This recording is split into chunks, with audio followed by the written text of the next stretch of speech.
Thank you very much, Mr. Chairman, Chairman Cohen, Ranking Member Johnson, and distinguished members of this subcommittee. I want to say thank you for the opportunity to speak about an important issue that impacts the lives of tens of thousands of people in my home state of Arizona.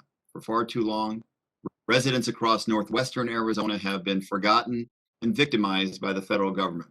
In fact, today's hearing is the first time in more than 2 decades that many Arizonans, known as Downwinders, have even had the opportunity to be heard in the House of Representatives.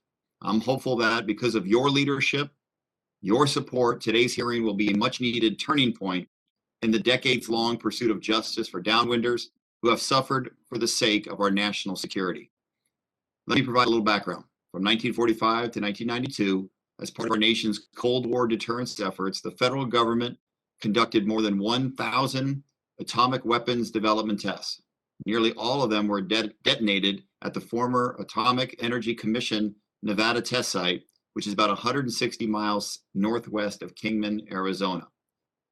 Of the tests done at the Nevada site, 100 were atmospheric tests, which means they were detonated above ground and created far-reaching nuclear fallout. The largest atmospheric test yielded an energy force equivalent to 74,000 metric tons of TNT. To put that in perspective, that is 5 times greater than the atomic bomb dropped on Hiroshima. Visually, those tests were about 150 times greater than the port explosion we all saw in Beirut last year. The sheer sight of these tests were a marvel. And there's a reason I want you to think about the visual here. As you'll hear from one of the witnesses today, families in Arizona would gather together and they would have bomb parties where they would stand out in their front porches with neighbors or ride on horseback out in their fields to watch the massive orange mushroom clouds in the distance. They had no idea, they were never told that they were being exposed to dangerous cancer-causing radiation. As a direct result of the radiation exposure from these tests, thousands of Arizonans have suffered from cancer, entire families have suffered from cancer, and far too many have died. In an attempt to compensate some families who were hurt, Congress did create a program through the Radiation Exposure Compensation Act to provide partial restitution.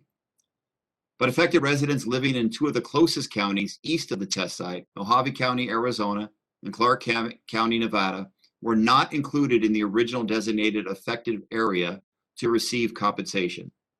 For these families, it is a cruel injustice that ignores the reality that they have lived for decades.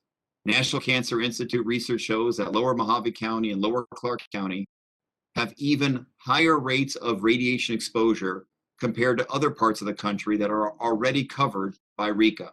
And the Arizona Department of Health Services reports that Mojave County has one of the highest average cancer rates in our state from 1990 to 2001.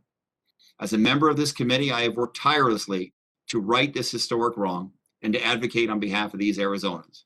And my office has heard an outpouring of stories from families and loved ones that highlight the impact nuclear testing has had on their lives. Matt Capalbi, a 3rd-generation Mojave County resident, told me his father was a county doctor for nearly 40 years. Growing up there, everyone thought it was normal for adults to be diagnosed with cancer in their 30s and 40s. Danielle Stevens, a lifelong Mojave County resident, shared that 32 members of her extended family have been diagnosed with cancer, and nearly 20 of them have died of cancer before reaching the age of 55. These are stories of family after family in Mojave County, Arizona. Time is running out for these Americans, and it's long past time that the federal government take responsibility for its actions. It's time for Congress to take a hard look at the boundaries created under RECA so that those living in Mojave County and Clark County can finally receive the justice that they deserve. This is an important issue for Arizona, and so, Mr. Chairman, I also like to ask unanimous consent to submit for the record a statement from Senator Mark Kelly of Arizona in support of these efforts to expand the RECA program. Today, both sides of the aisle have a shared responsibility to get this right, and make no mistake, this is a bipartisan issue. I know there are members of the minority party in this Congress who care about this issue just as much as I do. So thank you again, Chairman Cohen and Ranking Member Johnson, for holding this important hearing and allow me the opportunity to share these stories with the subcommittee. I yield back.